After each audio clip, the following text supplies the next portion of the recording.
दक्षिणी लेबनान में संयुक्त राष्ट्र शांति सैनिकों की मौत के मामले में इजराइल डिफेंस फोर्सेस आईडीएफ ने अपनी संलिप्तता से इनकार कर दिया है।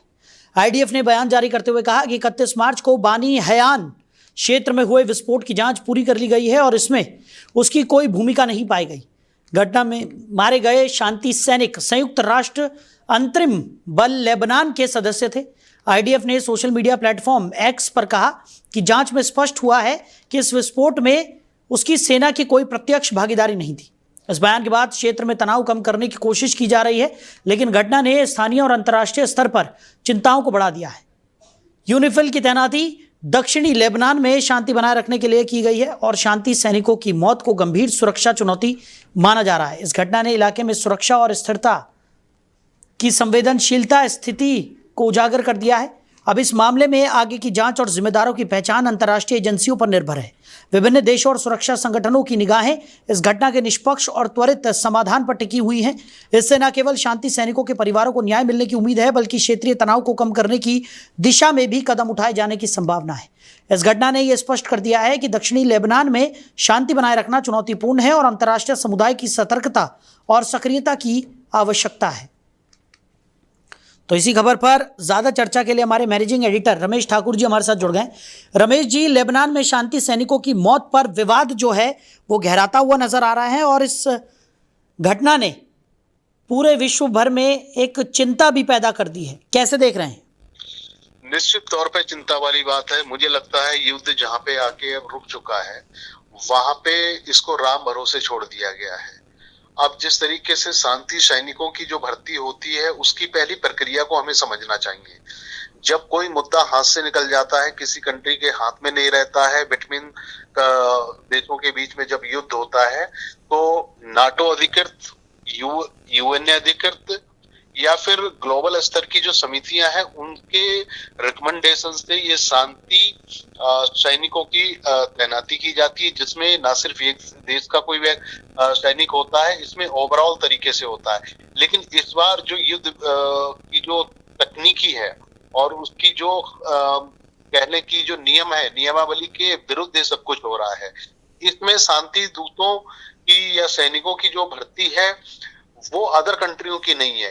ये सिर्फ और सिर्फ इसमें इजराइल के लोग हैं, अमेरिका के लोग शामिल हैं और इनके संबंधित जो साथी देश है उनको है। अब क्या हुआ, जब इन्होंने ये सब चीजें करी, उसके बाद में जहां से ये लोग सैनिक आए हैं उन देशों ने हाथ पीछे खींच लिया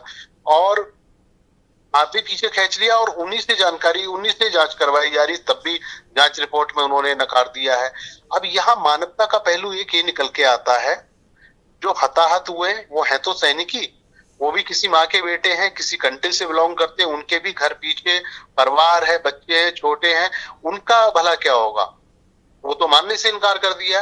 तो ये तो एक मानवीय पहलू हो गया। दूसरा ये है कि जो युद्ध की जो गति चल रही है, जिस तरीके से हमारे विमानों को जो खाद्य पदार्थ लेके आ रहा है, उस पे अमेरिका ने जिस तरीके से अटैक करा है, और पहली दफा ये है कि ईरान ने बावजूद इतना होने के बावजूद भी हमारे पक्ष में उन्होंने एक बयान दिया है कि नहीं, उस विमान पे इनका अटैक करना ये मानवता के खिलाफ है।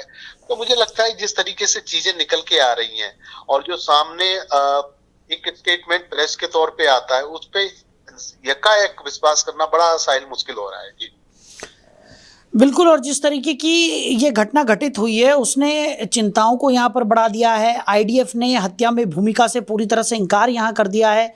यूनिफिल सैनिकों की मौत इस पूरी घटनाक्रम में हुई है और जिस तरीके से लेबनान में शांति सैनिकों की ये मौत हुई है, इसके बाद जो विवाद हम देख रहे हैं वो और ज़्यादा यहाँ पर गहराता हुआ नज़र आ रहा है। यानी कि जो स्थितियां हैं वो और गंभीर हो रही हैं और आने वाले समय में इसका और ज़्यादा व्यापक असर पूरे विश्व पर पड़ता हुआ नज़र आएगा, क्योंकि अभी भी इस संघर्ष में किसी तरह का कोई विराम लगता हुआ दिखाई नहीं दे रहा है। और जब इस तरीके की घटनाएं सामने आएंगी तो उसके बाद तो स्थितियां और गंभीर होती जाएंगी।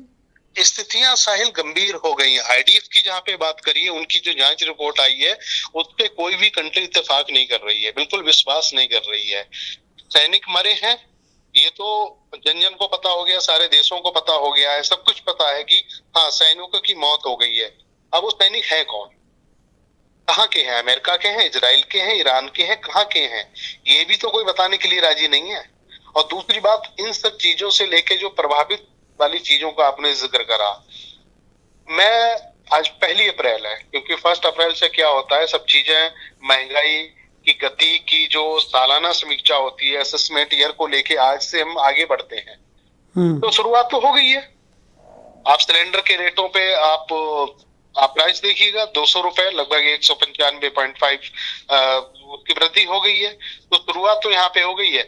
अभी जब आप शाम तक देखोगे तो आपको ये पता चलेगा कि भारत से निर्मित चीजों पे, आयात करी हुई या निर्यात की हुई चीजों पे कितनी प्रतिशत वृद्धि विभिन्न क्षेत्रों में, पदार्थों में, वस्तुओं में हो गई है। टोल टैक्स महंगा हो रहा है आज से, खाद्य पदार्थ की चीजें महंगी हो गई है। अब इसमें हुकूमत ये बहाना लगाए कि नहीं, वैश्विक स्तर पर जो वॉर चल रहा है उसको लेके है, मैं उस पर भी ज्यादा इत्फाक नहीं रखता हूँ, क्योंकि ये तो सालाना वृद्धि होती है, हमेशा से वृद्धि होती है। जब 1 फरवरी को जब केंद्रीय बजट आता है तो उस दिन हम लोग सब खुश होते हैं।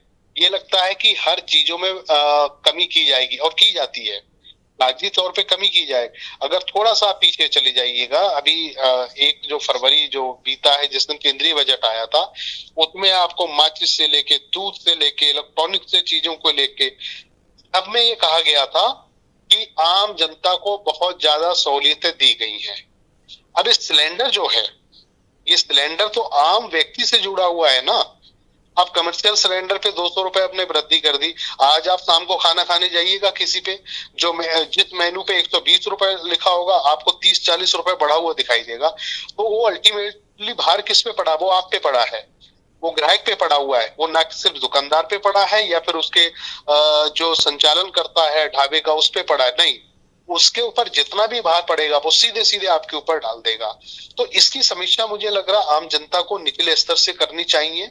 वैश्विक स्तर पे हो रही है, उथल पुथल हो रही है, कोई नहीं है। सरकार अब भी नकार रही उस बात को लेके कि नहीं, जो कुछ बाहर हो रहा है उसका प्रभाव हमारे चीजों पे नहीं पड़ रहा है। जिन चीजों पे इग्नोर करके चलनी, उन्हीं चीजों पे थोड़ी देर में रेट बढ़ जाता है। तो मुझे लगता है, देखिए, जो वॉर हो रहा है उसको रुकना चाहिए, लेकिन पहले दिन से जब हम लोग इस पे चर्चा कर रहे हैं कि ये रुकेगा, कोई आएगा, और वैश्विक स्तर पे जितने भी नेता हैं वो भारत की तरफ देख रहे हैं, मोदी की तरफ देख रहे हैं, वो कोई पहल करेंगे। यहाँ से भी कोई पहल नहीं हुई है, वहां से भी कोई पहल नहीं हुई है। तो मुझे पहले ही मैंने स्टार्टिंग में कहा कि अब चीजें राम भरोसे के ऊपर छोड़ दी गई हैं और ये चीजें ऐसी चलती रहेंगी। हाँ, इसका सबसे बड़ा नुकसान आने वाले समय पे जीवित मानवता के ऊपर होने वाला है, इसमें कोई दो राय नहीं। चलिए रमेश जी, हमारे साथ जुड़ने के लिए, इस तमाम चर्चा के लिए आपका बहुत शुक्रिया। तो यूनिफिल सैनिकों की मौत से तनाव बढ़ता हुआ नजर आ रहा है। लेबनान में शांति सैनिकों की मौत पर विवाद गहराता हुआ दिखाई पड़ रहा है। विस्फोट मामले की जांच में नया खुलासा हुआ है। आईडीएफ ने हत्या में भूमिका से इनकार कर दिया है।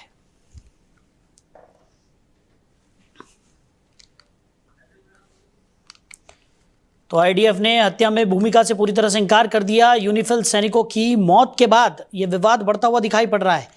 लेबनान में शांति सैनिकों की मौत पर यह पूरा विवाद शुरू हुआ।